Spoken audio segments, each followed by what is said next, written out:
Back on the Living on Sports podcast. What is up? You were supposed to start this segment, were you? Yeah, that's all right, though. I'll let you take the lead on that one. All right, well, now that I've rudely interrupted you, go ahead. All right, so for the third segment today, we're going to start off with the baseball playoffs. Right now we got Detroit Tigers facing the Minnesota Twins. I almost said Timberwolves, the Twins. Tied in the eighth. In the 163rd game on the season.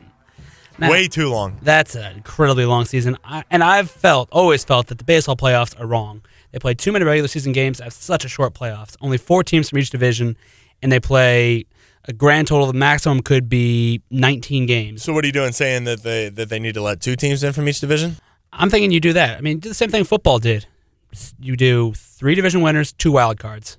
Yeah, 3 division winners, 2 wild cards, but then nobody in baseball needs a bye because if you sit out for a week, you're going to be screwed. Yeah, and that's the problem. You can't do a bye.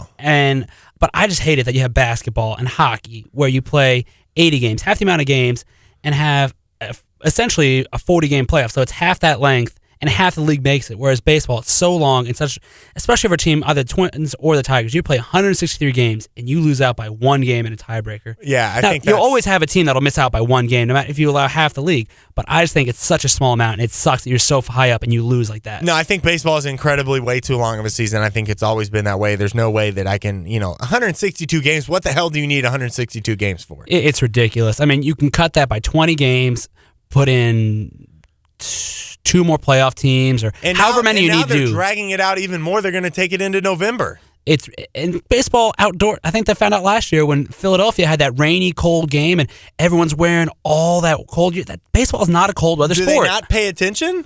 Like, do they not know there's a reason baseball's played in the summer?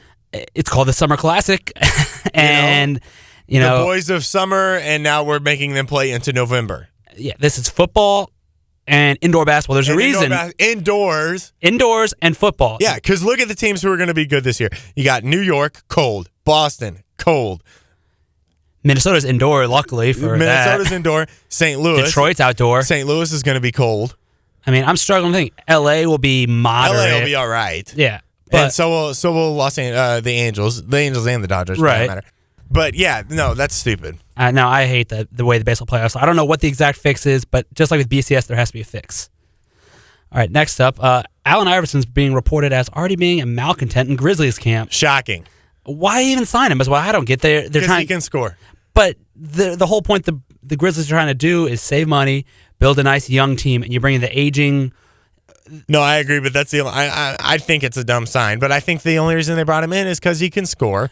And I mean, I really don't know why they brought him in. No, I do agree that it's scoring. I'm trying to come up with reasons, but I really can't. No, I do agree. It's probably scoring. I mean, what they're going to do is he'll start, he'll get 30 minutes a game, and he'll put up 26 points on 40 shots. Exactly. He's going to ruin your team chemistry. He's already being, quote-unquote, a malcontent, what did you expect him to be? No, and I think that it's going to kill the team because you had Mike Conley, Kyle Lowry, and you had O.J. Mayo at those 2 positions. And now you're going to bump one of those young up-and-coming players for AI for 1 season? Yeah, Is it worth it? It's stupid. AI, I really hoped AI wouldn't get signed.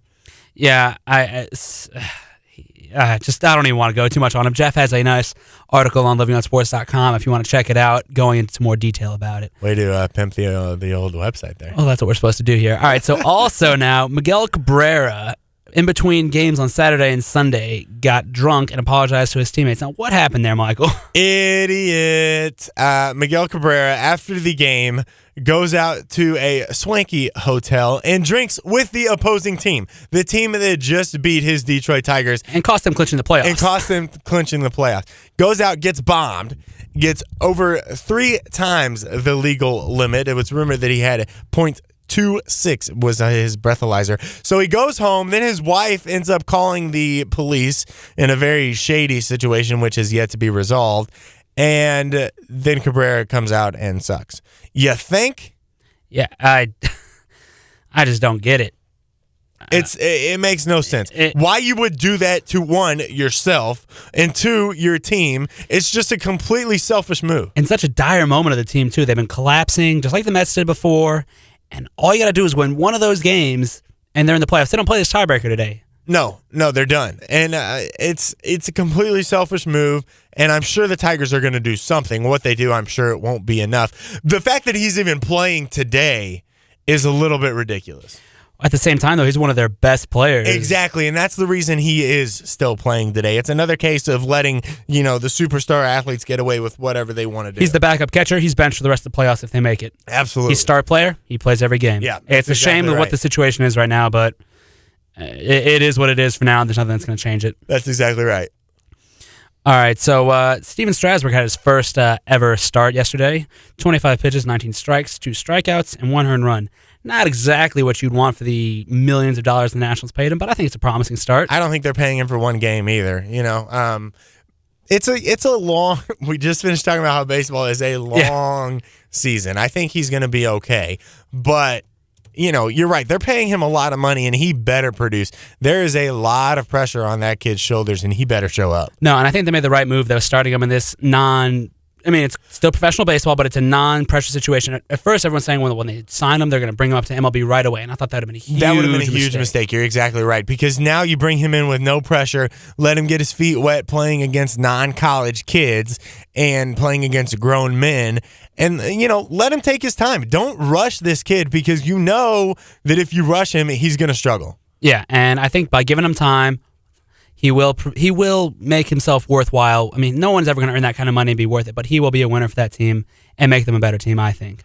All right, now you wanted to touch on Mark Cuban saying he's happy that LA got Ron Artest. And speaking of Ron Artest, I was happy that when I walked home this weekend, my mom got me a signed Ron Artest jersey. Anyway, that's a fantastic piece of equipment right there. I walked in and it was framed and everything. And I was like, what is this? And then we started talking, and she got it at a live auction, and she was like, yeah, it went for a lot less than the Duncan jersey did. I was like, go figure, Mom. Yeah, who would have thought? Go figure. But I do agree with Mark Cuban. If I'm the Mavericks, I'm happy that he's in LA right now. I think he makes them a worse team. And, they still have Kobe, they still have Odom, they're still a good team, but I don't think they won the championship this year. If I'm the Mavericks, I'm scared shitless. You think Because so? the Mavericks can't even win their own division, for one. And they're sure as heck not going to win the West.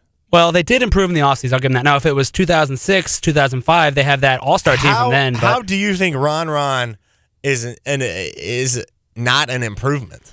To Trevor Ariza, I think Trevor Ariza is a player that's getting better and better every year. And I think right now, Ariza's a better defender. Artest is getting slower. He's getting older. He's getting fatter. And he's still got that same attitude problem that if he gets to be unhappy, I think he could tear that locker room apart. And I just think there are too many negatives, and Ariza was just full of positives. Who does Artest have to defend, though? In the West? I mean, yeah. You got exactly. He doesn't have to guard Kobe anymore. Well, with the Spurs, you got, and Kobe's still a great defender too. Kobe is too. They now have 2 great defensive perimeter players. I just don't think he's great anymore, and I think when they play San Antonio, Manu Ginobili and Richard Jefferson are going to do some damage. Manu Ginobili is getting really, really old, and he is not looking very good right now. Manu Ginobili is on his way out of the NBA. No, I agree, but I still think he's got 1 or 2 left. He's on his way out, but this could be one last hurrah for the Spurs. I think the Lakers got a steal when they picked up Ron Artest, and quite honestly, it scares me a lot. All right, if you think so, we'll see, though.